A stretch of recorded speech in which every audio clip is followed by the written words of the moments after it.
მოგესალმებით, ძვირფასო რადიო მსმენელებო და მაყურებლებო. თქვენ უსმენთ Business Space, საქმიან პოდკასტს, სადაც საუბრობთ ბიზნესზე, ისე როგორც სინამდვილეშია. მე კი მისი ავტორი სერგო ოსეჯანიშვილი ვარ. უძრავი ქონების შეძენა ადამიანების უმეტესი ნაწილისთვის ცხოვრების ერთ-ერთი ისეთი მნიშვნელოვანი და სერიოზული ფინანსური გადაწყვეტილებაა, ხო?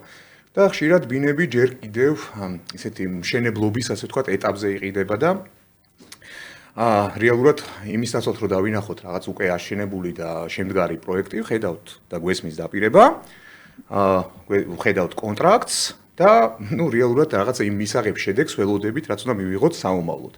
ამიტომ დღევანდელი დღის თემა არის და დღეს რეალურად გავცემთ პასუხს, რა უნდა ვიცოდეთ, როდესაც საუბარი არის მიწის დაკანონებაზე და ბინის შეძენაზე მშენებარე კორპუსში. დღევანდელი პოდკასტის, დღევანდელი ეპიზოდის წარდგენი არის DPT Consulting-ი. ჩემთან ერთად არის DPT Consulting-ის თანადამფუძნებელი ჯონი ჩონიაძე. მოგესალმები. ამავდროულად წარვადგენ ჩვენ დღევანდელი დღის სტუმარს კახა კოჟირიძეს, ადვოკატი, საქართველოს ადვოკატთა ასოციაციის აღმასრულებელი საბჭოს წევრი. მოგესალმები კახა. მოგესალმებით, მადლობა მოწვევისთვის. კეთილი იყოს თქვენი ფეხი ჩვენ პოდკასტში. ჯონი, დავიწყოთ მაშინ და გავცეთ ამ ტკივნეულ კითხვას პასუხი. პასუხები, ბევრი კითხვაა და ბევრი პასუხი. გაცემაში კახა დაგვეხმარება და დავამატებ აქვე რომ კახას კერძო პრაქტიკაც აქვს კოჟორიძე და ადვოკატები, ხო კახა? კოჟორიძე და იურისტები. კოჟორიძე და იურისტები.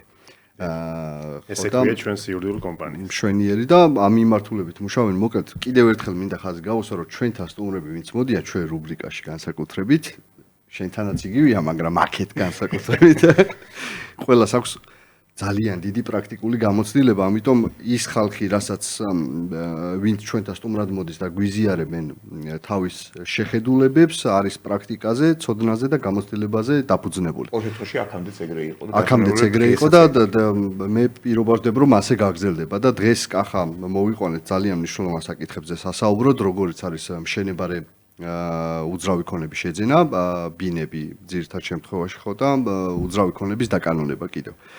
და დავიწყოთ პირველი საკითხიდან.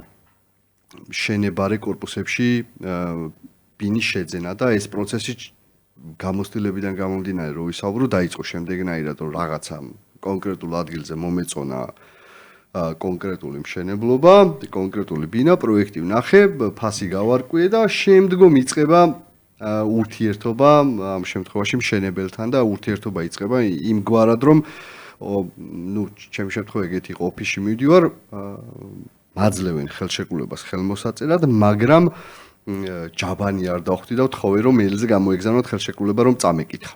წავიკითხე და ჯობდა არ წამეკითხა. რა ხდება? კახა რეალურად რო გითხრა, გამოცდილება ეს ურთიერთობა როგორია და ალბათ ძალიან მნიშვნელოვანი იქნება შემდგომ როგორ უნდა გაგრძელდეს მომხარებელსა და მშენებელს შორის ურთიერთობა. კი ბატონო. მოგესალმებით კიდევ ერთხელ, მადლობას გიხდით მოწვევისთვის. ჯონი, თქვენ რა სიტუაციაც აღწერეთ. 80% მომხმარებლისა თქვენ ახლა იურისტი ხართ და ამიტომ მაინც წინ დახედულობა გამოიჩენთ. სამწუხაროდ 80% ადამიანებისა მაგ სიტუაციაში თუ კი უკვე ფასზე შეთანხმებული იყო და ძირითად მნიშვნელოვან პირობებზე ხელშეკრულებას ისე აწერს ხოლმე ხელს, რომ არ კითხულობ საერთოდ. და ალბათ ეს არის პრობლემა ნომერი პირველი ამ სფეროში. ზოგს გონია, რომ ხელშეკრულების კითხვა იურისტის ექსკლუზიური უფლებამოსილება, ეგრე არ არის. ბუნებრივია პროფესიონალიზმი სჭირდება ხელშეკრულებას, თუმცა არის საკითხები, რასაც ჩვეულებრივი სტატისტიკური ადამიანი თუ მის მოინდომებს რომ წაიკითხოს და ტექსტი გაიაზროს, გაარკვევს. მაგალითად ის რომ თეთრი კარკასი რისგან უნდა შედგებოდეს, ხო? ეს არც ერთ კოდექსში არ წერია. კარფანჯარა რა ხარისხის უნდა იყოს, არც ერთ კოდექსში არ წერია. ეს არის მხარეების შეთანხმებაზე დამოკიდებული და ერთზე რომ ითანხმდებიან და მეორე რო წერია ხელშეკრულებაში, ამის აღმოჩენა შეუძლია არაიურის ადამიანსაც. ეხლა ჩვენი დღევანდელი საუბარი ალბათ მიმართული უნდა იყოს იქითკენ, რომ ადამიანებს, რომელსაც ეს პრობლემატიკა აწუხებდა და დამინჯეროთ, ძალიან ბევრ ადამიანს აწუხებს, იმიტომ რომ პრობლემური თემა, იცით რომ თბილისში მშენებლობები არის გახურებული, მიუხედავად სხვადასხვა სახის კრიზისისა, კოვიდისა, რაღაცა რეგიონული ომისა თუ ასე შემდეგ. 11,000-ზე მეტი ნებართვა არის გაცემული 25 წელს. მშენებლობაზე. კი, და იქ 46% თბილისზე მოდის.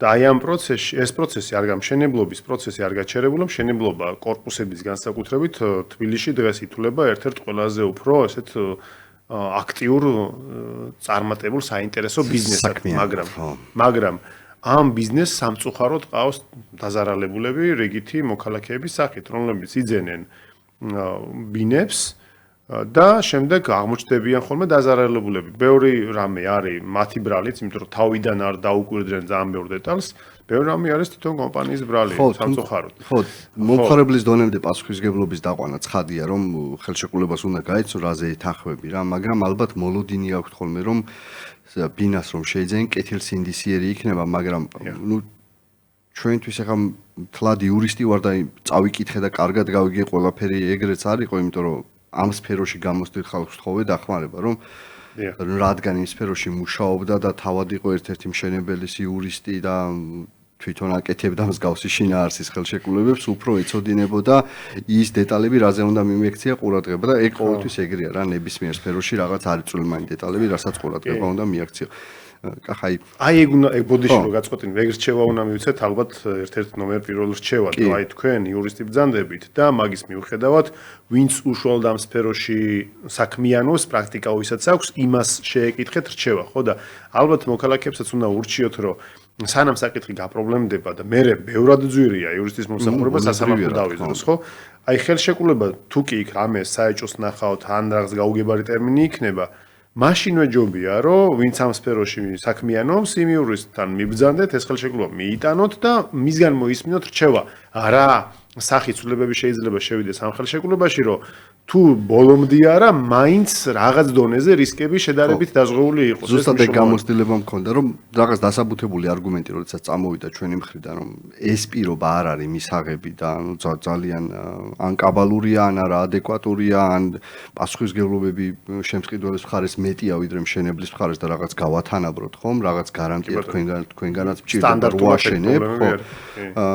რაღაც დათმობები იყო. აი იყო საკითხები რაღაც კრიტიკული მნიშვნელობის, რაზეც ცალსახა უარი მივიღეთ, თუმცა მე მოლაპარაკების შედეგად გადაწყდა, ოღონდ მე შთაბეჭდილება დამრჩა ის, რომ მე და ადამიანები, რომლებიც აპრობლემები რა ხელშეკრულებაზე აკეთებენ აქცენტს და მშენებელს ეუბნებიან, რომ მოდი ეს პირობა სხვანაირად დავწეროთ, არის ძალიან იშვიათი გამონაკლისები არის. და ერთ-ერთი მნიშვნელოვანი ალბათ რაც იყო, როდესაც მშენება არის კორპუსში ბინის შეძენა გადავწყვიტე და ადამიანი გადაწყვეტს, არის ის, რომ რა გარანტია აქვს მას იმისა, რომ ეს მშენებლობა დასრულდება. და ამ ნაწილში რა შეიძლება მიაქციოს ყურადღებას გარდა იმისა, გარდა მშენებელი კომპანიის რეპუტაციისა, რომელიც ხშირად შეიძლება არ იყოს გარანტია. ხო, ეგ ძალიან მნიშვნელოვანი კითხვაა და უმეტეს შემთხვევაში სამწუხაროდ გარანტიები დაზღვეული არ არის. სამწუხაროდ ეს მოცემულობა გარკვეულ შესაბამისად, როცა პირი მანდ ყიდულობს ბინას, უნდა აცნობიერებდეს, რომ nebismier შემთხვევაში გარკვეულ რისკს ეწევა.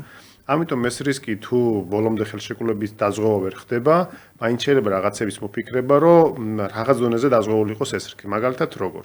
რომ ანუ ხელშეკრულება მაშინ ანუ თანხა ზოგჯერ ადამიანი იხდის ხოლმე სრულ თანხას იმედით, რომ რაღაც ფასდაკლებით ისარგებლოს, მაგრამ თუ კი ხედავს რისკს, რომ აი დასრულდება თუ არა კორპუსის მშენებლობა და მან რისკი თუ დაზღვეული არ არის, მაშინ ჯობია რომ ეს თანხა მთლიანად არ იქნეს გადახდილი და ეტაპებად იქნეს გაწერილი. პირობითად, აი პირველი სართულის ფილარო დაისხება, მაგ დროს გადავიხდი ამდენს, მეხუთე სართულის ფილარო დაისხება ამდენს, რაღაცა შავი კარკასის ფორმა რო იქნება ამდენს, რაღაც მშენებლობის ეტაპებზე იყოს მიბმული თანხის გადახდა, რომ შესაბამისად მე ვიცოდე, რომ მშენებლობა გრძელდება, არ ჩერდება, თუ კი მშენებლობა ჩერდება, ჩემი ვალდებულებაც რომ თანხის გადახდის ვალდებულება მაქვს, ხო? ან ესეც რო გაჩერდეს, ესეც ხელშეკრულებაში აბსოლუტურად სამართლიანი მოთხოვნა, მე არაერთ ხელშეკრულებაში მინახავს ის, რომ აი თუ მშენებლობის პროცესი შეჩერდა, მყიდველი მაინც ვალდებულია გადაიხადოს ხელშეკრულებით შეთანხმებული საფასური. ესეთი სტანდარტული პირობა წერია, მაგრამ ეს პირობა ცალსახად სამართლიანი არ არის. და ერთი მითი რაც აქვე უნდა უპასუხოთ, რომ თქვენს ბრძანეთ და მაგასაც გამოვეხმაურები, რომ ეს არ არის ისეთი სტანდარტიზირებული ხელშეკრულება, რომლის შეცვლაც არ შეიძლება. ზოგ ადამიანს ეუბნებიან ხოლმე, რომ ეს არის ხელშეკრულება შედგენილი და ამას ვერ შევცვლით. რატო ვერ შევცვლით? მხარე ხარ, მეორე მხარე ვარ, ეს არის ჩვეულებრივი სამოქალაქო ურთიერთობა, ჩვენს ნებაზეა დამოკიდებული. არავინ არ უსაყუდრობს კომპანიას იქ თუ რამე ცვლილება შეიტანს. უბრალოდ ისინი ამ მიზეზს იგონებენ ხოლმე, რომ ამას ვერ შევცვლით, მაგრამ სინამდვილეში ეს მიზეზი არის მოფიქრებული, მოგონილი, აბსოლუტურად უსაფუძვლო. მათი ინტერესებია რა თქმა უნდა, იმიტომ რომ ის როცა კომპანია ხელშეკრულებას მომხმარებელს თავაზობს, ის ხელშეკრულება არის იურისტების მიერ შედგენილი, მაქსიმალურად მორგებული კომპანიის ინტერესებზე და მაქსიმალურად არის არ მორგებული, ასე ვთქვათ, მყიდველის ინტერესებზე. ესეც ალბათ არ ვიცი, რაღაც დრო ჭირდება ამ ბიზნესსაც, რომ დარეგულირდეს და სწორი ჯანსაღი კონკურენციის შემთხვევაში კომპანიებმა გაიაზრონ, რომ ეს მაქსიმალურად შენ თავზე მორგებული ხელშეკრულება შეიძლება რაღაც ზონაზე კაბალურსაც ნიშნავს. ეხლა მე წამიკითხავს ხელშეკრულებას, სადაც წერია, რომ თუ მყიდველმა გადააცილა გადახდის ვადას, ვადა გადაცილების შემთხვევაში დღეში გადაიხადოს $100. ეგეთი რაღაცებით წამიკითხავს და სანაცვლოდ ბოდიში დავამთავრებ, სანაცვლოდ თუ კომპანიამ გადააცილა მშენებლობის დასრულების ვადას თვეში გადაიხადოს $50. როგორია რომ კომპანია თვეში იხდის $50 და მყიდველი დღეში იხდის $100. ალბათ 90% შემთხვევაში ეგრე არის. ხო და აი ეგ მაგალითად მე თვითონ რო ვყიდულობდი საოფისე ფარტს სასამართლოსთან მე უთხარი კომპანიას რომ აი თქვენ ხო გიწერიათ ხელშეკრულებაში ის რომ მე თუ არ ღვევ მას რა ქვია გადახდის პირობას მე ვიხდი ჯარიმას ვიწერია მაშინ მოდი ისიც დავწეროთ რომ თქვენ თუ არ ღვევთ ვადაში ჩაბარების პირობას თქვენს ანალოგიური ჯარიმა გადაიხადეთ ეს ხო სამართლიანია მე არ გევაჭრები იმაზე რომ ჩემს მიერ გადასახდელი ჯარიმა შემცირდეს მაგრამ გეუბნები იმას რომ მე თუ მიდგენ ამ ჯარიმას შენ ხო ჩემზე ძლიერი ხარ ფინანსურად კომპანია იგი არ გთხოვ უფრო მეც იგივე პირობა შენს ჩაიწერე ან ოდნავ ნაკლებიც შეიძლება ხო და ამას დამთანხმდეს სხვათა შორის და ჩაწერეს ეს კი მეც იგივე მქონდა გამოცდილებაში სამბავში და ხო მოკლედ ეს მნიშვნელოვანი პირობა ეხლა გარანტიებზე საუბრობთ და როდესაც თან მით უმეტეს ფიზიკურ პირზეა საუბარი აი რა ხდება როდესაც ამ ურთიერთობაში შემოდის ბანკი ხო რაც დღესდღეობით ალბათ ყველაზე ერთ-ერთი ყველაზე ხშირი თემა არის ხო როცა უძრავი ქონების შეძენა ხდება იპოთეკური სესხით ანუ რა ხდება ამ შემთხვევაში ანუ რამდენად მეტი აქვს ამ შემთხვევაში გარანტია თვითონ ფიზიკურ პირს როდესაც იძენს უძრავ ქონებას რამდენად ამოწმებს ამ ყველაფერს ბანკი რის საფუძველზეც ბუნებრივია იღებს გადაწყვეტილებას გასცეს სესხი ხო აი რა განსხვავება ამ შემთხვევაში მინდა რომ აი ამ ჩვენ მაყურებელსაც ვანახოთ კი ამ შემთხვევაში ბანკის ჩართულობით როცა ფინანსდება პროექტი უფრო მეტად დაზღვეულებ ბოლომდე ვერ ვიტყვი იმას რომ გარანტირებულია და რისკები არ არსებობს მაგრამ უფრო მეტი ალბათობაა იმისა რომ ყველაფერი კარგად დასრულდეს რატო იმიტომ რომ ბანკი სესხს აბავს სწორედ აი ამ ეტაპებს მშენებლობის ეტაპებს და ბანკი არის დაინტერესებული ასევე იმით რომ დასრულდეს სხვა შემთხვევაში ბანკში სესხის აღების სანაცვლოდ რომ კომპანია ამ შენებარე კორპუსის რაღაც ფართებს თუ წილს დებს უზრუნველყოფის საგნად ხო თუ ეს მშენებლობა არ დასრულდა ბანკს ექნება ნაკლის მქონე ნივთი უზრუნველყოფის საგნად ჩადებული რაც ბანკს ბუნებრივი არ აწყობს ამიტომ ბანკი ხელშემწყობია მაგ კუთხით რომ მშენებლობა არ შეფერხდეს და წარიმართოს თუმცა კიდევ ერთხელ ვამბობ რომ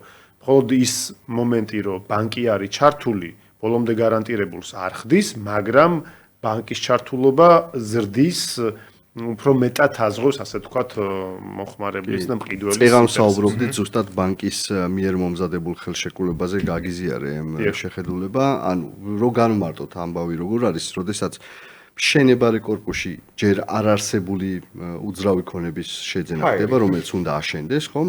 ბუნებრივია იმას ბანკი ვერ ჩაიდებს გარანტიად. ამიტომ დატვირთვა ხდება სხვა ქონების, სხვა უძრავი ქონების. მაგრამ მაგის გარანტიის ჩადება შეიძლება, მაგრამ თუმცა თავსი კავები პარალელურ რეჟიმში უნდა ჩაიდოს.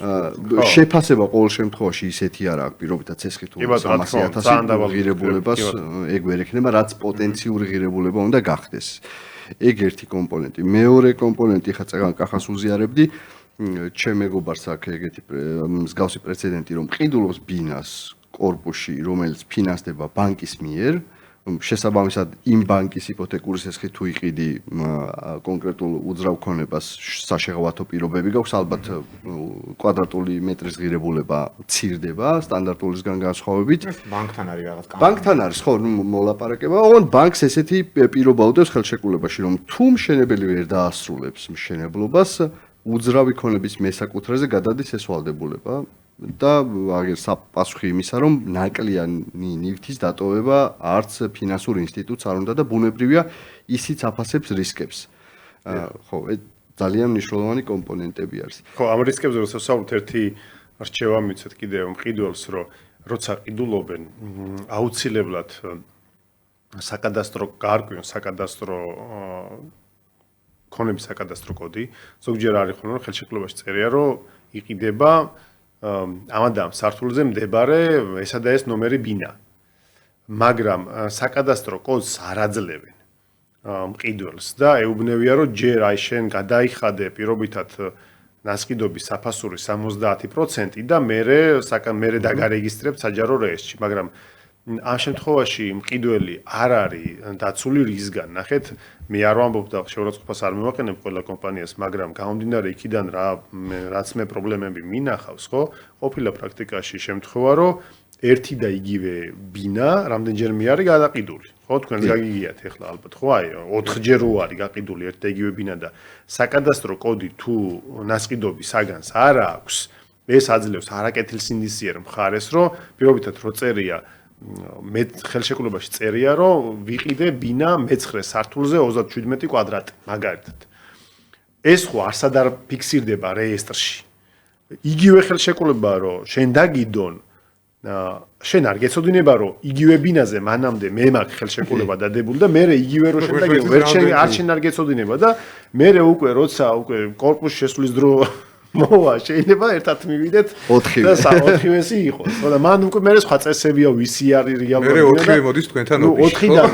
4-დან მინიმუმ 3 დაზარალებული შეიძლება 4-ივე, მაგრამ მინიმუმ 3 დაზარალებული. ამიტომ რჩევა ისიც იქნება, რომ როდესაც მსგავსი ტიპის ხელშეკრულებას აფორმებენ, აუცილებლად რეესტრში დარეგისტრება მოიხდება. საკადასტრო კოდი უნდა ჰქონდეს და ჩვენ შეგვიძლია ვთხოვოთ მშენებელს, რომ მოდი საკადასტრო კოდი მოგვეცი და წინარე რეგისტრაცია გავიკეთე საჯარო რეესტრში. არ მინდა ის, რომ მაინც მესაკუთრედ დავრეგისტრირდე, იმიტომ რომ გასაგებია, რომ ჯერ თანხამა გადასახდელი, მაგრამ მომავალ მესაკუთრედ დამარეგისტრირე.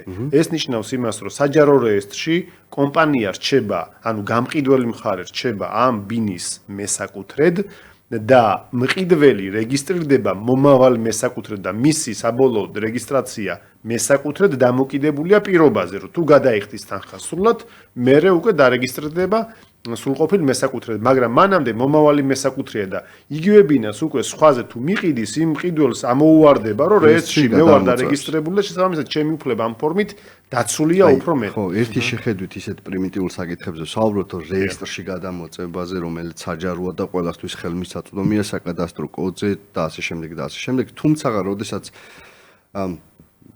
რა თქმა უნდა ყველაზე არ ვრცელდება ეს და ვისაც განზრახვა აქვს რომ რაღაც კანონის გვერდისავლით ან სამართლიანობის ნორმების გვერდისავლით გააკეთოს ამ საშუალებებს იყენებს რომ როდესაც მომხმარებელი არ თხოვს ამ ინფორმაციას თვითონაც არ აწვდიან რომ ამის საშუალება აქვს და გააჩნია და შეუძლია მარტივად ნახოს ინფორმაცია. ეხლა გამახსენდა კი შეიძლება იმ მშენებლობის და ხელშეკრულების ეტაპებს ქრონოლოგიურად გავყვეთ და ბევრი მნიშვნელოვანი საკითხი არის, მაგრამ ეხლა გამახსენდა ერთი მშენებლობის დასრულება უნდა მოყვეს შემდეგ დასრულებული კორპუსის ექსპლუატაციაში მიღება. აქ რა ვალდებულებები არსებობს ექსპლუატაციაში მიღება, ვინ უნდა უზრუნველყოს და ექსპლუატაციაში თუ არ არის კორპუსი მიღებული, ეს ითვლება თუ არა ნაკლად. ხო, ეს სამწუხაროდ პრაქტიკულად მე სიმართლე გითხრათ უიშვიათესია შემთხვევა რომ ხელშეკრულებაში ეწეროს კომპანიის ვალდებულება განსაზღვრულ დროში რომ კორპუსი ექსპლუატაციაში მიიღოს. სამწუხაროდ ზოგჯერ ახლა ეს პირდაპირ კომპანიებიც არ არის ხოლმე დამოკიდებული, იმიტომ რომ იქ ბიუროკრატიული მექანიზმით შემოდის ადგილობრივი თვითმმართველის მიერ უნდა იქნეს შემოწმებული მშენებლობა და იქ არის ხოლმე გარკვეული პრობლემები, რომლის წინაშეც კომპანია დგება. ახლა ეს რას ნიშნავს საერთოდ ექსპლუატაციაში მიღება ნიშნავს, რომ ადგილობრივი თვითმმართველი ორგანო ამოწმებს აშენებული შენობის შესაბამისობას პროექტთან, გამართულობას, რომელიც მოხდა კანონის ზუსტი დაცვით, პროექტის მიხედვით და ვარგისია საცხოვრებლად. ამის შესახებ გაიცემა ადმინისტრაციული აქტი მერიის მიერ. და ხო იბარებს, ჩაიბარებს. სამომავლო დრო ვისაუბროთ. ესეთ უძრავ ქონებას რომ საფრთხე შეექმნას, მოკლედ, ან ფასადი ჩამოიშალა, ან დაზიანდა საცხოვრებელი კორპუსი. მუნიციპალიტეტის მხარეს გარკვეული პასუხისმგებლობა რჩება, რადგან მან შეაფასა, რომ საცხოვრებლად ვარგისი იყო კონკრეტული უძრავი ქონება. ეგ ალბათ კონკრეტული кейსის მიხედვით უნდა როგორც პრობლემური არა, ეგ თუ ჩამოიშალა ან რაღაცა, ეგ მშენებლის პასუხისმგებლობა, მაგრამ ჩამოშლა სხვადასხვა მიზეზით შეიძლება, იქ შეიძლება მაცხოვრებელმა არ ვიცი, რაღაც დააზიანა და იმის გამო ჩამოიშალა. კონკრეტულ შემთხვევაში უნდა იქნეს მაგზიანის ბრალეულობის გამომწვევი მიზეზი დადგენილი, იდენტიფიცირებული და იმის მიხედვით მოხდეს პასუხისმგებელი პირის განსაზღვრა. ზოგადად რთული შეიძლება, არ ვიცი, მუნიციპალიტეტის ბრალიც იყოს, მშენებელის და მაცხოვრებლიცაც. რა ხდება იმ დროს, რომ თუ ექსპლუატაციაში არ მიიღეს? ხო, აი მან არის პრობლემა. ნახეთ, პრობლემა რაშია, რომ ძალიან ხშირად, მათ შორის ძალიან ცნობილი კომპანიები, როცა ახალ მშენებლობას იწყებენ, იგივე კომპანიით კი არ აშენებენ. სხვა კომპანიით აფუძნებენ ახალ კომპანიას, მაგრამ ხილიანი 21 და ეს ხილიანი 21 შეიძლება შენდებოდეს ცნობილი ბრენდის მიერ, მაგრამ მას არ აწყობს, რომ იგივე კომპანიით შევიდეს. ანუ იზღვევს თავის რისკებს, ახალ კომპანიას აფუძნებს, რაღაც კოლგის ქვეშ ფუთავს, რომ ვითომ ეს მისი პროექტია, თუმცა იურიდიულად მას აშენებს რაღაც სხვა კომპანია. პლუს მშენებელი კიდევ სხვა არის უშუალოდ. კი, ეგ კიდე ცალკე თემა, ხო, ეგ ცალკე თემა. და იმ მშენებლობას თუ პრობლემა შეექმნა, ან მისთვის ნახეთ რომ სამწუხარო რეალობა რა არის, რომ შეპესე რო აშენებს კორპუსს, თუ ამ კორპუსს ბოლომდე ვერ მიიყვანს და დაზარალდება მყიდველი, ვინც ყიდულობს ამ კორპუსში ბინას, მას უფლება აქვს რომ მოსთხოვოს პასუხი გამყიდველს, ბუნებრივია, ხო? მაგრამ გამყიდველმა თუ კი ყველა ბინა გაყიდა და აქტივები არაფერი არ აქვს, ხო? მას შეიძლება მოუგოთ დავა და დავაკისროთ პირობითად $100,000 რომ მოგვაყენა ზიანი. მაგრამ მოუგებთ ამ დავას, თუ კი მისი ბრალით მოხდა რაღაცა, მაგრამ ჩვენი მიზანი ხო არ არის რომ ფურცელი დავიჭიროთ ხელში სასამართლოს გადაწყვეტილების სახით. ჩვენი მიზანია რომ ეს თანხა მივიღოთ, რითაც დავზიანით. მაგრამ ამას ვეღარ მივიღებთ, იმიტომ რომ ის კომპანია ნებაყოფლობით არ იხდის და იძულებით კიდე ვერაფერს ვერ ამოვიღებთ, იმიტომ რომ ქონება არ აქვს. გამიეთ? ამიტომ რომელ კომპანიასთან ვდებთ ხელშეკრულებას და რამდენად კეთილსინდისიერების სახელი აქვთ მათ ბაზარზე, ესეც არის მნიშვნელოვანი გადასამოსწრებელი საკითხი. და შეიძლება ჩვენ გქონდა ერთი შემთხვევა, როცა კომპანიას და მერიამ მიმართეს ადგილობრივი მოსახლეობა, რომ ეს პრობლემა, მუნიციპალიტეტი მოვიდა შეამოწმა, კორპუსი მიღებული არ იყო ექსპლუატაციაში და ძალიან დიდი ჯარიმა დაეკისრა კომპანიას და ვალდებულებები, რომ ეს უნდა გამოესწოროს, მთელი სია იყო გამოსასწორებელი რაღაც დარღვევების. მაგრამ იმ კომპანიას იმ კორპუსში ყველა ბინა ჰქონდა გაყიდული. და შესაბამისად თუ კი იმ დაკისრებულ ვალდებულებას არ შეასრულებს, ხო, ახსულებაც ვერ εδავები, აქტივი არ აქვს. თუ მე წავა სისხლის სამართლის კუთხით დავა, ეგ რთული იქნება დაუმტკიცო დანაშაული მაგ შემთხვევაში, ზოგ შემთხვევაში შესაძლებელი. მაგრამ იმ შემთხვევაშიც კი თუ კი სისხლის სამართლის პასუხისმგებლობას დააკისრებ და კომპანიის დირექტორს დაიჭერ, რა, ანუ მაინც დაზარალებული რჩები, ხო, აზრი არ არის. და შესაბამისად რჩება დაზარალებული მყიდველი. ხო, ძალიან ბევრი პრობლემური საკითხია. მათ შორის მშენებლობის დასრულების ვადაზე ვსაუბრობდით. დღეს სანამ შემოვიდოთ და ესეც ერთ-ერთი მნიშვნელოვანი კომპონენტია, იმიტომ რომ მე მოლოდინი რომ მაქვს, რომ 29 წლის ბოლოს უნდა ჩამბარდეს ჩემი ბინა, ნანატრი, რომელიც უნდა შევიდე და ვიცხოვრო და მოვაწყო ისე როგორც მინდა, შეიძლება აღმოჩნდეს ისე რომ 29 წლის ბოლოს კი არ ჩამბარდება 2031 წელს, იმიტომ რომ გადაიწია. ამ ვადას რა ყურადღება უნდა მიაქციოს მყიდველმა და როგორ უნდა გადააზღვიოს დასრულების ვადის გადაცილება. ნახეთ, აუცილებლად ხელშეკრულება უნდა წავიკითხოთ ყურადღებით. ეს კიდევ ნომერ პირველი რჩევა არის ეს. ხელშეკრულებაში ვადები წერია როგორც წესი, ოღონდ ზოგჯერ არ წერია ვადის ათვლის მომენტი საიდან დგება. მაგალითად, თუ კომპანია მეუბნება რომ 3 წელიწადში დავასრულებ 3 წელიწადს საიდან ვითვლი.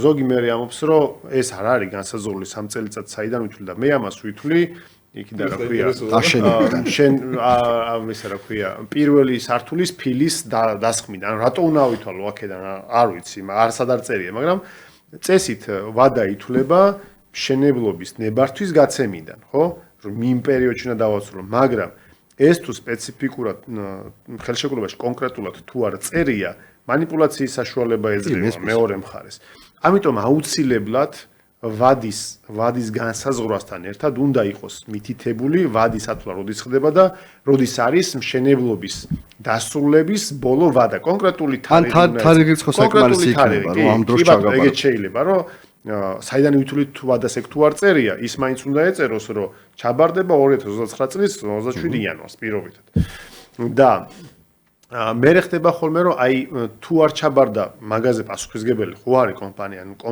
უნდა იყოს ხელშეკრულებაში ზოგჯერ ეს არ წერია ან იმდენად სასაცილო პასუხისგებლობის ის წერია რა კომპენსირება რომ აზრი არა აი მაგალითად შეიძლება თუ პასუხი არ ჩაბარდა ყოველთვიურად დაეკისროს $10 ანუ $10 ეხლა ხო სისულელია რომ ამ ხელა $200,000 ბინა რომ აქვს შეძენილი და ყოველთვიურად $10 გადავიხადო. ბოდიში იმ დღეს ვკითხულობდი ერთ-ერთ ჯგუფში დაწერეს რომ ერთ-ერთ მშენებელზე რომ მოკლედ რაღაც დათქმულადაში უნდა ჩაბარებულიყო გადაცდაო და პირგასამტეხლო წერიაო ხელშეკრულებაში ვადა გადაცილებულ დღეებზე მაგრამ რომ გადავთვალეო 4 წელზე გამოდისო $5,000. ამის მოთხოვნასაც აზრი არ აქვს. კი, მანდ ახლა უნდა მივცეთ საინტერესო რჩევა ჩვენს მსმენელს და ნახურებელს. ნახეთ, მიუხედავად იმისა, ეს საკითხი, ანუ ზიანის ანაზღაურების ნაწილი ხელშეკრულებაში არის თუ არა გაწერილი, მაგის მიუხედავად ჩვენ შეგვიძლია მაინც მოვითხოვოთ ზიანის ანაზღაურება უფრო მეტი, ვიდრე ეს წერია ხელშეკრულებაში. რატო? მაგ საკითხს უკვე არეგულირებს სამოქალაქო კოდექსის ზოგადი ნორმები, რომელიც განსაზღვრავს, რომ ზიანის ანაზღაურების შემთხვევაში ასე ვთქვათ, დაზარალებულ მხარეს შეუძლია მოითხოვოს ზიანი არამხოლოდ ფაქტობრივად დამდგარი ზიანის სახით, არამედ მიუღებელი შემოსავლის სახით. შესაბამისად, ნახეთ ჩვენ როგორ ვიქცევით ხოლმე ამ შემთხვევაში კომპანიას ვეუბნებით, რომ შენ ამ დროს ხო უნდა ვადა არის მნიშვნელოვანი, ოღონდ ვადა უნდა ეწეროს. ამ ვადაში რო უნდა დაგემთავრებინა და ამ ვადაში რო არ დაამთავრე ზიანის ანაზღაურებას მე ვითხოვ მიუღებელი შემოსავლის სახით. ან საიდან შემიძლია დავთვალო მიუღებელი შემოსავალი. პირობითად, ჩემი ბინა თუ არის 100 კვადრატი და ვიცი მდებარეობა, მე წავალ ექსპერტთან, უძრავი ქონების ექსპერტთან, შევაფასებინებ, რომ აი ამ და ამ ადგილზე 100 კვადრატი ბინის ქირის ღირებულება რა არის. თუ მეტყვის პირობითად, რომ ეს არის თვეში $100, ესე იგი, მე მივდივარ იმ ლოგიკით, რომ შენ რო ვადაში დაგემთავრებინა მე ხომ ექნებოდა ეს ბინა, მე შემეძლებოდა გამექირავებინა და თვეში მიმეღო $100 შემოსავალი. და ეს შემოსავალი შენ რო დაარღვიე ხელშეკრულება, მე დავკარგე. ვერ მივიღე და მიუღებელი შემოსავლის ზიანის ანაზღაურების მოთხოვნას უკვე კანონმდებლობა განსაზღვრავს და მე შემიძლია იმ $10 კი არ დავიწყო საუბარი, რაც ხელშეკრულებაში ჩამიწერეს, არამედ მოთხოვო ზოგადი სამოქალაქო კოდექსის ზოგადი წესების მიხედვით $10-თან ცოტა $100. ახლა ეგ თუ ქონიათ პრაქტიკაში რომ არა გაქირავების ღირებულებაზე მიგებად, არამედ გაყიდვის ღირებულებაზე. მაგალითად, მშენებარეში იყიდა $500, მაგრამ იმ ადგილზე აშენებული უძრავი ქონება იმ პარამეტრებით და მონაცემებით $1,500 ღირს. და ამ შემსყიდველმა იდაოს რომ რეალიზაცია მინდოდა და $1,500 კვადრატული მეტრის ღირებულება. თუ მაგ მხრივ დავა უფრო რთული იქნება.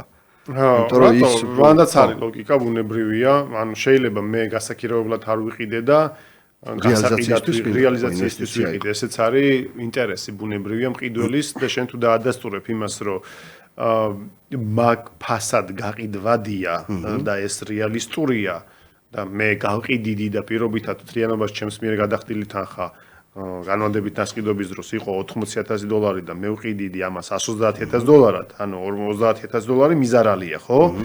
შესაბამისად ამის მოთხოვნა შეიძლება. კარგი, მნიშვნელოვანი შეკითხვა ალბათ. სასამართლო დავები რამდენად ეფექტიანი არის, ანუ მოლოდინი მყიდველის რომ სასამართლოს მიმართოს, მისი პრობლემა მოგვარდეს, გადაწყდეს. ავა თუ კარგად, ყოველ შემთხვევაში საბოლოო სახე მიეცეს სასამართლოს გადაწყვეტილების სახით, რამდენად ეფექტიანია და დაახლოებით რა პერიოდი ჭირდება, ამას რა მოლოდინი უნდა ქონდეს. მადლობა, ესეც მნიშვნელოვანი კითხვაა. სასამართლო დავები ეფექტიანი არის თუ არა ამ კითხვაზე, მანამ სანამ ჩვენ ხელშეკრულებას წავიკითხავთ, ხოლმე პირველი რასაც ვაკეთებთ არის ის, რომ მეორე მხარეს, ანუ ვისაც ვედავებით, უნდა განსაზღვროთ კიდევ და კიდევ მისი აქტივები. ჩვენთვის რის საშუალება აქვს? ჩვენთვის მთავარი ამოცანა სასამართლოში დავის მოგება კი არ არის. ბუნებრივია ეს არის, მაგრამ მიზანი მაინც არის რეალური ინტერესის თანხის ამოღება, ან ზიანის ანაზღაურების ამოღება.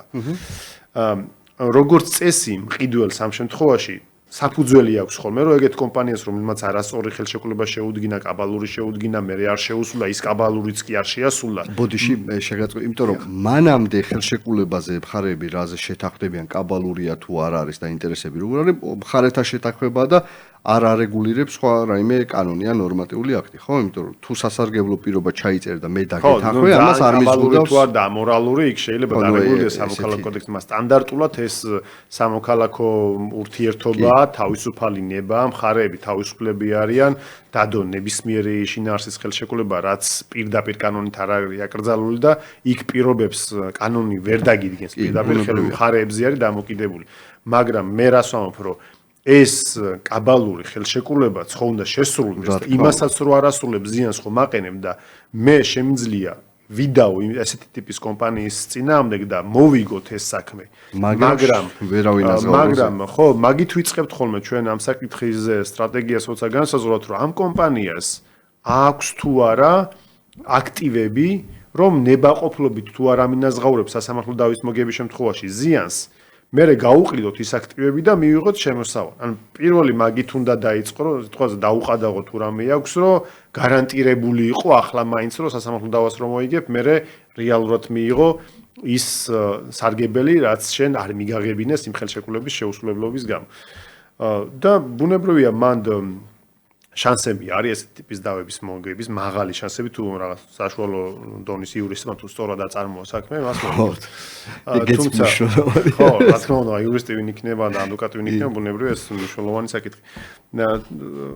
თუმცა და ვადებს რაც შეეხება ვადა, ნუ ვადების სამწუხაროდ ჭიანურდება, ალბათ წელიწადნახევარი პირველი ინსტანცია საშუალო ვადა 1 წელი წელიწადნახევარი მე თუ გასაჩივრდა ის ნუ ზედა ინსტანცია მთლიანობაში ალბათ უზენაეს სასამართლოს ჩათვლით 3 წლიანი ვადა უნდა ავიღოთ დავის დასრულების გათვალისწინებით. მაგრამ ნახეთ ანუ იმ შემთხვევაში თუ უკვე შესახლება მოხდა და კომპანიას თუ აქტივები აქვს, მანდ უკვე ნაკლებად ნერვიულობს მყიდველი. რატო? იმიტომ რომ თუ მიუღებელ შემოსავალს ითხოვს ზიანის ანაზღაურების სახით, თუ გაიწელება საქმე იდარდოს კომპანიამ, იმიტომ რომ რაც მეტი დრო დაგაიწელება, მეტი ზიანის ანაზღაურება მოუწევს იმ კომპანიას. შესაბამისად, მანდ ნაკლებად აქვს სანერვიულო მყიდველს. სანერვიულო აქვს მაგ შემთხვევაში, როცა ხელშეკრულებაც ყველა არგუმენტი მის ხელშია, მაგრამ მეორე მხარეს არ აქვს რეალური აქტივი. ეს არის ხოლმე პრობლემური შემთხვევა, რომ როგორ ვაზღვევინოთ, როგორ გადავახტევინოთ ამ შემთხვევაში ეს თანხა და სამწუხაროდ აქ უკვე იმ ან დირექტორის თუ დამფუძნებლის პირად ქონებას ვეღარ ეხები. იმიტომ რომ შეპესია იურიდიული პირია, იურიდიული პირი ფინანსურ ვალდებულებებზე თავისი ქონებით არის პასუხისმგებელი და პარტნიორთა ქონების თუ დირექტორის ქონების გაყიდვა ვერ მოხდება რაღაც უიშვიათეს გამონაკლის შემთხვევების გარდა, რომლის მიღწევაც რეალისტური არ იქნება.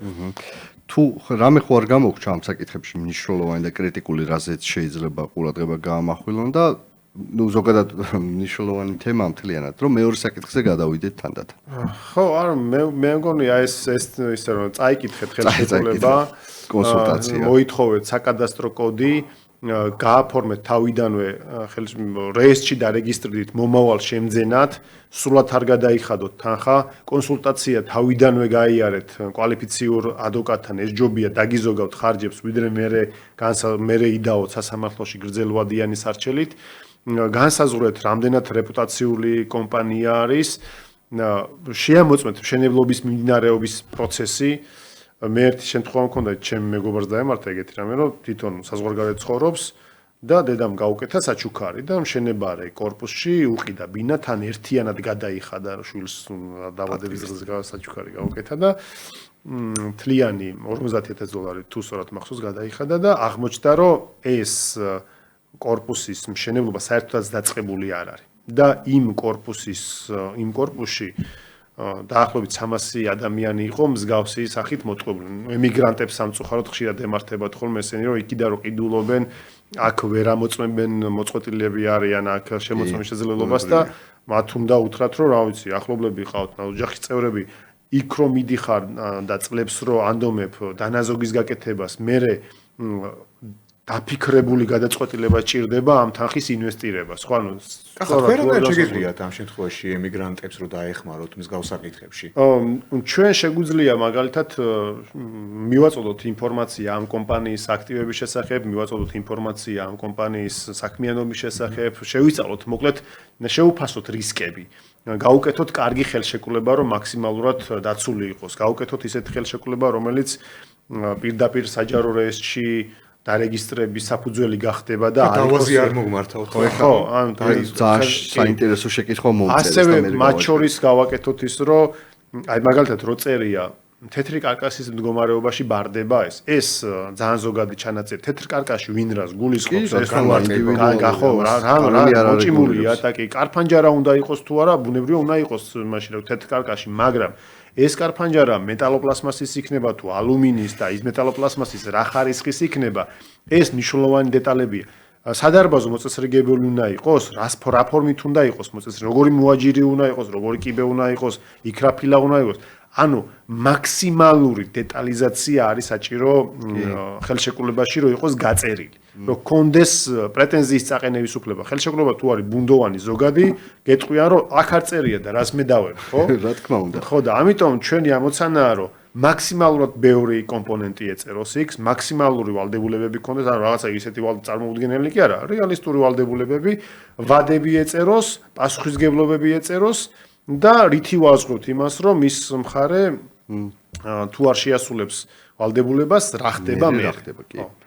ხო, ამის საინტერესო გამოსავალი იყო მაგალითად, როდესაც იპოთეკურ სესხებს, ანუ რეპუტაციაზე შეიძლება ესეც მეტყოლებდეს, რომ როდესაც იპოთეკურ სესხზეა საუბარი და სესხით უძრავი ქონების ყიდვას, თვითონ მშენებელი გთავაზობს, რომ ჩემ უძრავ ქონებას ჩავდებ გარანტიად და ისე შეიძლება შეიძინო. გარკვეულწილად ეგეც შეიძლება იყოს გარანტია. როგორც წესი მაგას არ აკეთებენ, თუ ვინმე ეგ შემოგთავაზათ, ძალიან კარგი სქემა იქნება თავის პროექტში. ხო, თვითონ დარწმუნებულია და ალბათ ეს გამოისახება. ხო, ანუ ჩვენ ისიც უნდა ვთქვათ, რომ ეხლა ძირითადად პრობლემებზე ვსაუბრობთ, ბუნებრივია, იმიტომ რომ ჩვენს მსმენელები ძირითადად მყიდველები არიან, ალბათ ჩვენი მსმენელები უფრო მეტი ადამიანი, ხო და მათ რომ მივაწოდოთ რა ტიპის პრობლემატიკაა და გაითვალისწინოთ თავიანთ საქმიანობაში და შეძენის დროს, ეს არის ჩვენი ამოცანა. თუმცა ისიც უნდა ვთქვათ, რომ ამ სფეროში ბევრი კეთილსინდისიერი დეველოპერია, ასრულებს თავის რეპუტაციას უფრთხილდება, ასრულებს თავის ვალდებულებას და ავიცი, ღმერთმა გაუმარჯოს ყველა ეს დეველოპერებსაც მოუწევს და მათ პოზიციებს მოუწევს. მათაც აქვთ პრობლემები, წეგან ექსპლუატაციისთან დაკავშირებით ვისაუბრეთ და ზოგჯერ არის აბსოლუტურად გამოგონილი პრობლემის გამო, რომ ექსპლუატაციაში მიღება არ ხდება. ასევე არის ის, რომ ექსპლუატაციაში თუ სანამ ექსპლუატაციაში კორპუსის მიღება მოხდება, კომპანიას უწევს ყოველთვიურად დასუფთავები საკმაოდ დაახლოებით 7,000 ლარის გადახდა. ასევე არის ერთი აბსურდული საკითხი, რაც ჩვენ გასაჩივრებული გვაქვს ერთ დეველოპერულ კომპანიას უწევთ იურიდიულ მომსახურებას. ნახეთ როგორი აბსურდული სიტუაცია არის, რაღაც ნორმატიულად განსაზღვრული, მათ შორის საკრებულოს დადგენილებით, თბილისია საუბარი, სადაც არის ეგეთი დანაწესი, რომ კომპანიას დეველოპერს როგორც კი მშენებლობის ნებართვას მისცემს მერია იმ მომენტიდან ერთვება დასუფთავების გადასახადის გადახდა. და არა დაწყებიდან. და ჩვენმა კლიენტმა, ანუ ერთი წელი ისე გავიდა, რომ არ დაიწყო მშენებლობა. იმიტომ რომ ფიქრობდა, რომ რაღაცა უფრო უკეთესი პროექტი გაეკეთებ, რაღაც მიზეზის გამო არ და ობიექტური მიზეზის გამო არ დაიწყო. და ყოველთვიურად ახდევინებენ დაახლოებით 10,000 ლარს.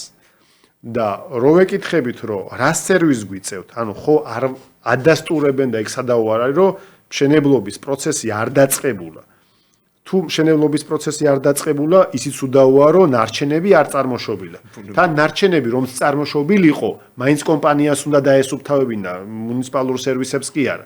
ეგრეთო ყველა შემთხვევაში ეგრეა, ნარჩენს ხო კომპანია. კი ბატონო, ხო და ამ შემთხვევაში თუ კი საერთოდ ნარჩენი არ წარმოშობილა, დასუფთავების მოსაკრებელს რა ლოგიკით ვიხდი? ანუ ზოგადად ხო სწორი ის არის რომ დენს რო ხარჯავ, იმიტომ ვიხდი გაზ რო ხარჯავ, მაგითო ვიხდი დასუფთავებასაც, იმიტომ ვიხდი რომ რაღაც მუნიციპალური სერვისი მეხმარება რაღაცაში, და ამ შემთხვევაში არაფერს არ მიკეთებს. უბრალოდ ყოველთვის 10,000 ლარი მიაგზავნა. ჩვენ ამ შემთხვევაში ავდექით და ეს ნორმატიული რეგულაცია, როგორც ნორმატიული აქტი ისე გავასაჩივრეთ სასამართლოში და თუ ეს არჩელი დაკმაყოფილდება და ყველა წინაპირობა იურიდიულად საქალაქოშია გასაჩივრებული და ობიექტური განხილვა თუ იქნება ჩვენ ამ საქმეს მოვიგებთ და ამ მოგებით მარტო იმ კომპანიას კი არ დავეხმარებით ყველა სხვა კომპანიას რომელსაც ხშირად ნორმატიულ აქტებს ეგ პრობლემები აქვს ყველა სხვა კომპანიას რომელსაც ანალოგიური პრობლემა აქვს ეხლა შეიძლება მყიდველს არადარდებდეს ის რომ კომპანია რამდენს გადაიხდის რაც ჩემი პრობლემა, მაგრამ არის მისი პრობლემა, რატო? იმიტომ რომ ის დასუფთავების გადასახადი თუ კი არასწორად ეკისრება,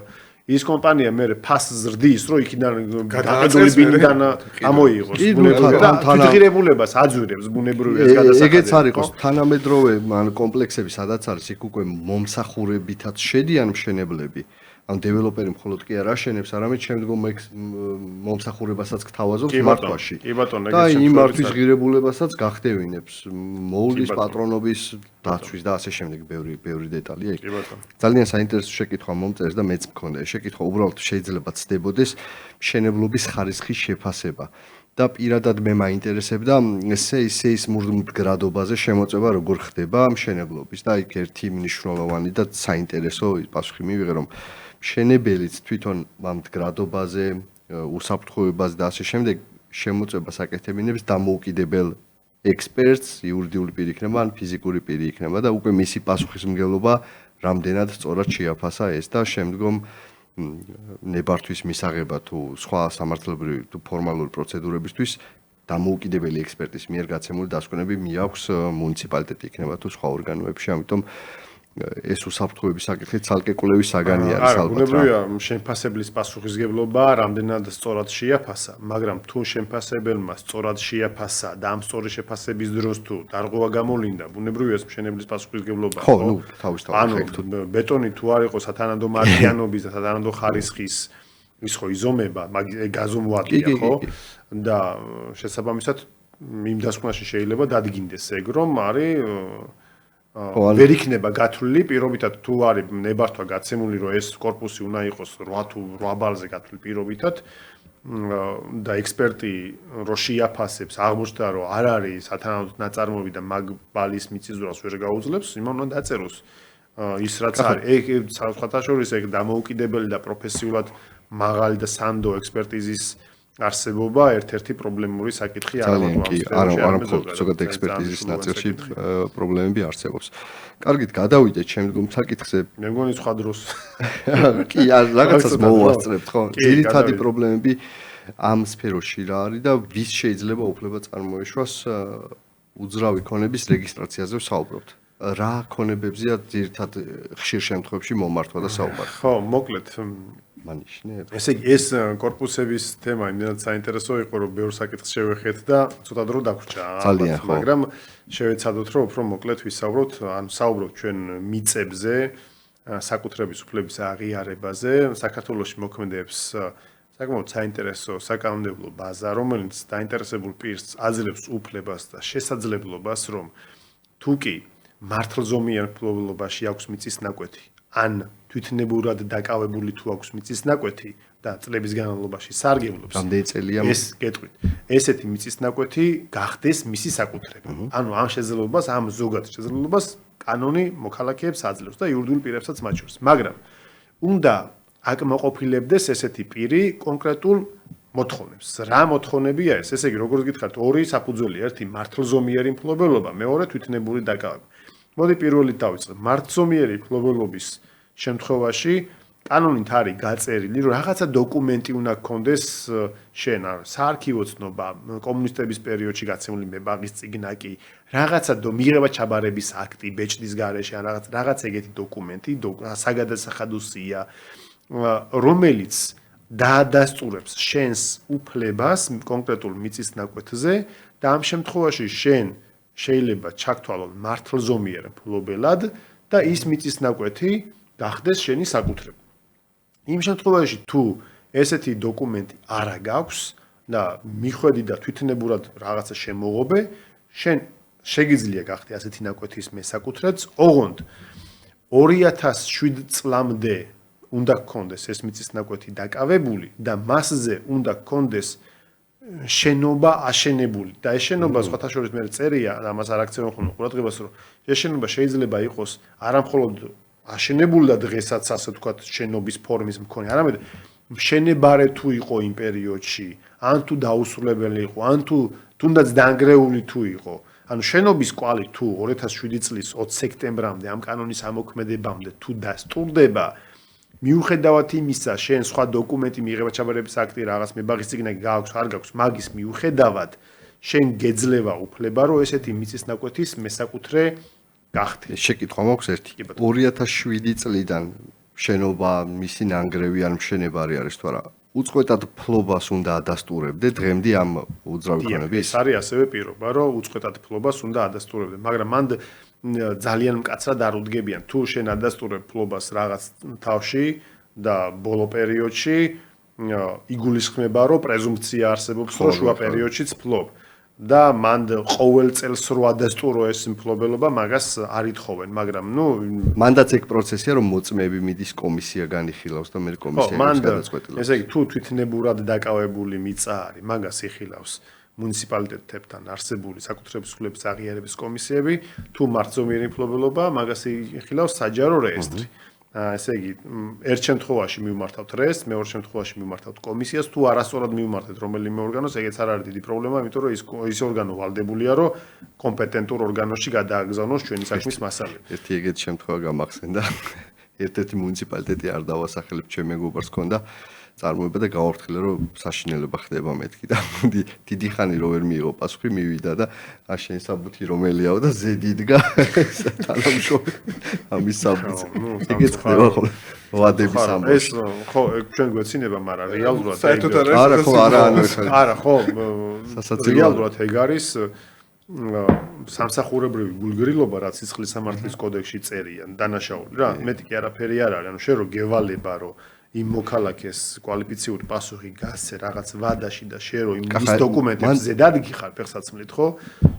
დანაშაული ვადა როგორ არის მანდა? მანდა არის შემდეგი ვადები, ესე იგი დანაშაულის ვადებს გულისხმობ. არა, გაქიulis ვადებს, რომ დანაშაულებამდე მივიდეთ. ესე იგი, მანდა არის ეგეთი ვადა, არის ორთვიანი ვადა, მიმართვიდან არის ორთვიანი ვადა. და კანონში წერია, რომ ეს ორთვიანი ვადა შეიძლება გაგრძელდეს 6 თვით. ანუ 2+6, 8 თვი არის კომისიის შემთხვევაში და რეესტრს ზოგჯერ განსჩინა რასაფუძვლით მიმართა, ზოგჯერ აქვს ერთთვიანი ვადა, ზოგჯერ არის 365 დღე, ანუ ერთწლიანი ვადა. ხშირ შემთხვევაში, რაც თქვენ ბრძანეთ ჯონი, ეგ პრობლემა არის არა მხოლოდ თბილისში, არამედ რეგიონებში, თბილისში მათ შორის, რომ მიმართო და წლები გადის და პასუხი არ არის. როგორ უნდა მოუქცეთ ამ შემთხვევაში ახლა სიბერემდე ხო არ დაველოდებით ჩვენთვის მნიშვნელოვანი მიწის დაკანონების საქმეს. ო, მათ ნებართვებზეც ბევრ რაღაცას ეგეთ გვაძლევს ეგეთ გამოსავალს. ნახეთ, პირდაპირ წერია, რომ თუ ადმინისტრაციული ორგანო, ესეთი ნებისმიერი ადმინისტრაციული ორგანო კანონით განსაზღვრულ ვადაში, თუ პასუხს არ გვცემს, ანუ გადაწყვეტილებას არ ღებულობს იმ ვადაში, რა ვადაც კანონმა დაუდგინა, მაგ შემთხვევაში მისი უმოქმედობა ითვლება უარად. და ეს უარი, ანუ უმოქმედობა შეიძლება გასაჩივრდეს სასამართლოში. ან ჯერ ადმინისტრაციულ საჩივრდ და მერე სასამართლოში. და შესაბამისად ჩვენ ესე ვიქცევით ხოლმე, რომ მივმართეთ და რაღაც გონივრულ ვადაში არ მიპასუხა, გავიდა კანონით განსაზღვრული ვადა, პირდაპირ შემიძლია წავიდე სასამართლოში და არ დაველოდო სანამ წლები გავა კიდე და რაღაც ვიღაცა მაგას ადმინისტრაციული კოლეგი განიხილავს, ხო? კი. და ადმინისტრაციულში ვადები უფრო სწრაფად ადმინისტრაციულში ვადები სამწუხაროდ საქმის განხილვის გაჭიანობა ცალკე დიდი პრობლემაა ეს ზოგჯერ არის სუბიექტური ფაქტორებით გამოწვეული. ხშირად არასწორი საქმის მენეჯმენტი, რაღაცა გაწელვა საქმის, იმიტომ რომ მოსამართლემ არასწორად დაამენეჯმენტა საქმის განხილვა და სწრაფად არ განიხილა, მაგრამ ზოგჯერ არის ობიექტური. და ეს ობიექტური ის არის, რომ მოსამართლეს ახლა რომ დავაწერთ 600 საქმეს, ვერანაირი დონის იურისტი მოსამართლე ვერ გაიცნობს ადამიანი რობოტი ხო არ არის და ჯერჯერობით ხელოვნური ინტელექტს არ შეუძლია ჩაანაცვლოს. მაგაზე არ გადავიდეთ. ახლა მშენებარე სახლებთან დაკავშირებით, ბინებთან დაკავშირებით, არბიტრაჟზე შეთანხმებები თუ შეგხვედრია ხელშეკრულებაში. იშვიათად და ალბათ მყიდველის მოთხოვნის არა თუ მყიდველის მოთხოვნის შემთხვევაში შეიძლება გამყიდველის მოთხოვნის შემთხვევაში, მაგრამ უფრო ალბათ მყიდველი უფრო შეიძლება იყოს დაინტერესებული. მოკლედ ჩვენს მსმენელსაც რო განვმარტოთ ნებისმიერ ხელშეკრულებაში წერია ხოლმე სტანდარტულად დავის შემთხვევაში რომ ვინ იხილავს ხო სტანდარტულად არის სასამართლო თუმცა შეგვიძლია მხარეთა შეთანხმება თუ იქნება ჩავწეროთ კონკრეტული არბიტრაჟი არბიტრაჟის ჩაწერას ის უპირატესობა აქვს რომ სასამართლოსთან შედარებით უფრო სწრაფად ხდება საქმის განხილვა მეგობრებო, მე მგონი საკმარისზე მეტი მიზეზი გაქვთ, რომ დღევანდელ პოდკასტ, დღევანდელ ეპიზოდს უყუროთ, განსაკუთრებით სანამ მიიღებთ გადაწყვეტილებას, რომ შეიძინოთ უძრავი ქონება მშენებარე კორპუსში რა. მარტო ხედებს, ადგილმდებარეობას და კვადრატულ მეტრებს არ უნდა დავაკვირდეთ, აი მე მგონი დღეს დაგვიმტკიცეს მეგობრებო, აუცილებლად გადავამოწმოთ რაზე ვაწერთ ხელს. გადავამოწმოთ ის დეტალები, აუცილებლად ჩვენ ამ ეპიზოდებს ასე ვთქვათ, ამოვჭრით და გამოვაქვეყნებთ სპეციალურად, რომ ანუ რჩევების სახით მიიღოს ჩვენმა მსმენელმა და მაყურებელმა. მე კიდევ ერთხელ შეგახსენებთ, რომ ჩვენი სტუმარი იყო კახა კოჟორიძე, ადვოკატი და საქართველოს ადვოკატთა ასოციაციის აღმასრულებელი საბჭოს წევრი და ჯონი ჩონიაძე, დღევანდელი დისკუსიის მოდერატორი. მადლობა მეგობრებო, საინტერესო საუბრისთვის. დღევანდელი პოდკასტის წარდგენიც არის ტიპითი კონსალტინგი და ყოველთვის არის მაღალი, მოკლედ კომპეტენციის ტემპერატურა იწევს ყოველთვის მაღალი. კი, და მეც მივმართავ მსმენელს და მაყურებელს, რომ ყოველთვის დიდი სიამოვნებით კონსულტაციისთვის ღია ვარ და ალბათ კახაც ანალოგიურად და რაც ვახსენეთ, რომ საწყის ეტაპზე რომ კონსულტაცია უნდა გაიარონ, ძალიან მნიშვნელოვანი არის. სიამოვნებით. ჩვენი საქმე ეს არის. მადლობა ძალიან დიდი მადლობა. მე კი შეგახსენებ, სხვათა შორის ხვალ გვექნება ძალიან საინტერესო ეპიზოდი. ჩვენი ახალი პარტნიორი გვემატება, ეს არის გლობალური ბრენდი კერხერის ოფიციალური წარმომადგენლობა საქართველოში და მოკლედ აი პირველი ეპიზოდი გვექნება ხვალ ზუსტად 6 საათზე. ამიტომ მადლობას გიხდით, რომ ჩვენთან ერთად ხართ და უკვე დაგემშვიდობებით ხვალამდე სასიამოვნო საღამოს გისურვებთ.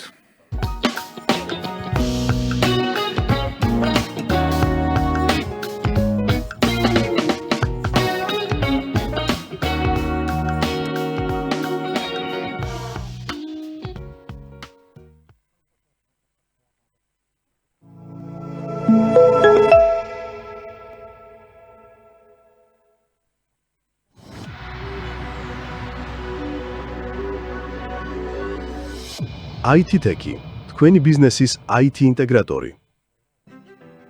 K-Call, პირველი 24 საათიანი აუთსორსინგული კონტაქტ ცენტრი საქართველოში.